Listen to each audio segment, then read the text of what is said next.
Putin's move into Syria is one of the biggest geopolitical developments in the Middle East in decades. Early this week in our Washington, D.C. studio, I sat down with Steven Bucci. Bucci was the military attaché to former Secretary of Defense Donald Rumsfeld and now serves as the Director of Foreign Policy Studies at the Heritage Foundation. How would you characterize this move by Vladimir Putin? It caught everybody by surprise, Chris. This was, we saw when they were starting to move some equipment in, but the amount of it, the sudden shift in them now doing air operations, caught everybody by surprise, and it is probably the most significant development in the last year.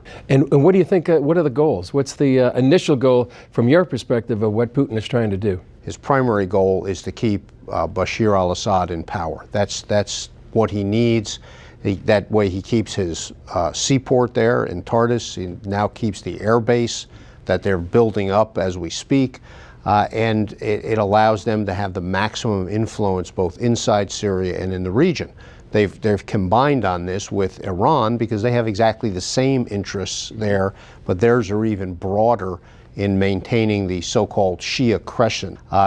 Secondary goals are to cause as much trouble and mischief for the United States as possible because it minimizes our influence and damages our reputation in the area. And only third does he really get at killing terrorists, which he does have an interest in doing, but that's at best the third priority. You talked about minimizing the U.S. presence in the region. This represents a huge change. Hasn't it been the foreign policy of the United States to keep Russia out of the Middle East for decades? For many decades, we have slowly, country by country, sort of pushed originally the Soviet Union and then Russia out of the area. They really were not relevant there other than inside Syria and for a couple of countries as an arms dealer. Now they're the big player. Even Iraq, the country that we liberated from Saddam Hussein, has basically said, yeah, well, we're going to work with the Russians now. America, you just haven't come through for us. So if we want to fight ISIS, we have to side with the Russians to do it. That's a major shift in political alignment. How would you describe the Obama administration's foreign policy in the Middle East, or lack of it? It's pretty feckless. I mean, it's impotent at best. They have done as little as possible to still be able to say they're doing something. It has had very little effect. It stopped ISIS from continuing on to Baghdad, but they were getting kind of overstretched anyway.